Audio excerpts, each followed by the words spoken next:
What's up, Internet? It's me, Robert Teagarden, and today I got something that... What's up, Internet? It's me, Robert Teagarden, and today I want to talk to you about something that has completely revolutionized the way I am doing my edits. It's called Proxy Files, or Proxy Method, or Proxy something or other. But here's the principle. 4K is all the rage today. We have 4K in almost every camera. Every cell phone camera has 4K. You can talk about other cameras doing 6K downgrading into 4K. There's this guy, Marquez Browning. I don't know, maybe you've heard about him. He's got a little bit of a YouTube channel here. Yeah! MKBHD is shooting in 8K and downgrading into 4K to upload. So many people are talking about doing 4K uploads on the daily vlogs that they're doing. 4K is just a big deal. But with all of these cameras having the capability of shooting in 4K, does your computer have the capability of crushing 4K edits?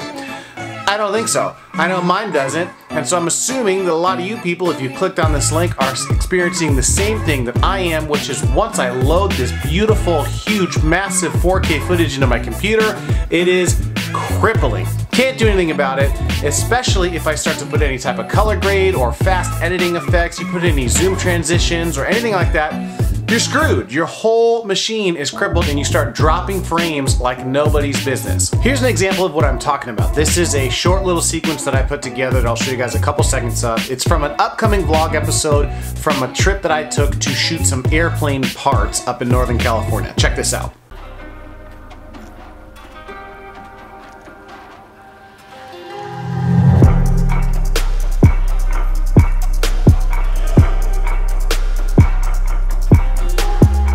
So as you can see, within a couple of seconds, this thing starts to drop frames, and it's so frustrating. That's not even color graded footage. So the only way I could get through this thing is by doing this proxy workflow that I want to talk to you guys about.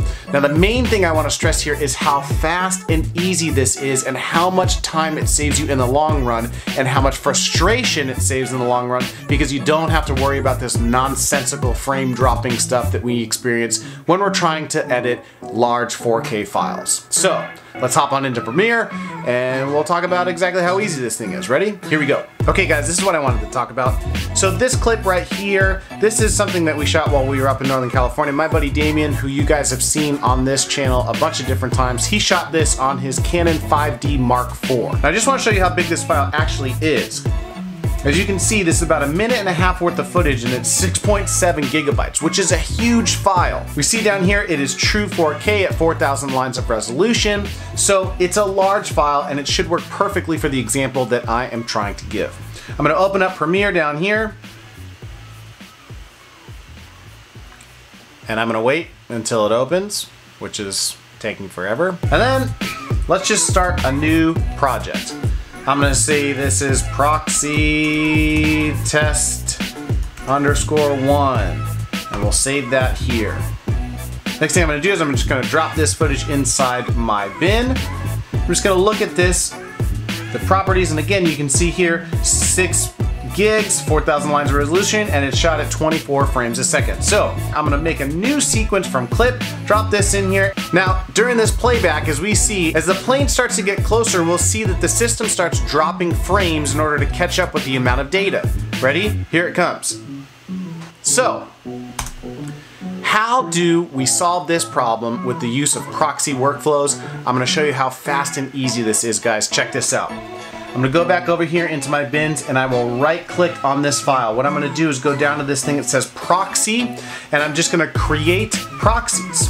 Now it's gonna give you some format options. I choose to stick with QuickTime, and then it's going to say what type of preset do I want to put in here. So for me, what I use is the 720 Apple ProRes preset. Now that's gonna create a 720 copy of every file that I choose. Now if you had multiple files that you wanted to convert, you could just shift click or option or control click each individual file and do the same process, and it would work for all of these files as well. As I go back in, I'm gonna click OK. Now once I click OK, what ends up happening is that the Adobe Media Encoder is opened up, and it starts to create a proxy file or a copy of the 4K file in 720, which is exactly what we directed it to do.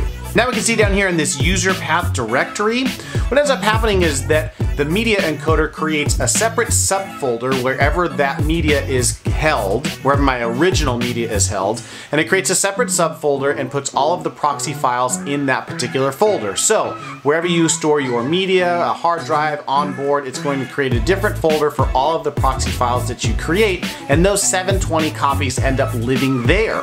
Usually at this point, I set all my media to create proxies. I go, I get a cup of water. By the time I'm done, I come back, these proxy files have been converted and they're ready to go. Now, I know that this may seem like a little bit more of a lengthy step for ingesting your media, but trust me, the time that you save in the long run is totally worth setting this stuff up and running.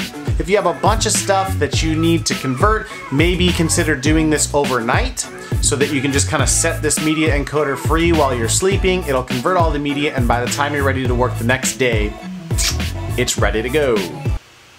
So now that the converting is done, we're gonna pop back into Premiere, and what we're gonna be able to see is that this exact same file, I haven't dropped in anything else, the exact same file should be able to be played back without dropping any frames as that plane gets closer.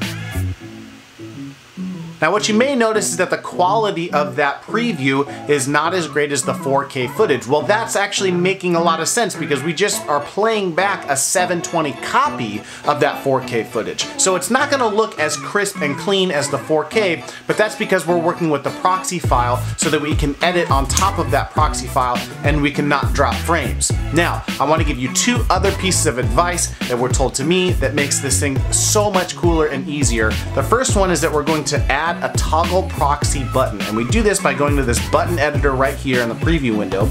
We click that plus sign, and we can see right here we hover over that toggle proxy.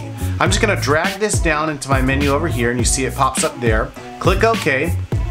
And now what I'm able to do is actually toggle back and forth by clicking this button between 720 and 4K, and 720 and 4K. And you can see that the resolution changes as I click that button between 720 and 4K. Right? So that's tip number one. Number two is that I'm actually dropping the quality of playback right here in this little drop down as well. So you see this select playback resolution. If I click that drop down, I have all these options for full resolution, half resolution, quarter, eighth, blah, blah, blah, blah, blah. Now what I typically do is put it at a quarter. This gives me enough of a preview to understand what's going on, but it also keeps it so that it's a lower playback quality so that my machine is not as taxed when I'm trying to do these edits. Now with those things, the proxy conversion, the toggle playback, and this dropping playback resolution, I'm able to edit big 4K files with a lot of effects and transitions and color grading without wanting to jump off of a bridge of frustration that my computer is dropping frames and I can't actually see what I'm trying to do in the edits. So that's it, guys. If you liked this video, I would love it if you would give it a thumbs up. If you haven't already, consider subscribing to the channel. I post content on a regular basis about creation, so please, I would love it if you would join the Tea Garden family. And if you think that somebody might find this video useful, give it a share and help somebody else out, right? But until next time, this is Robert Tea Garden with another tutorial tip, something or other, and I'll see you next time, guys. Take care.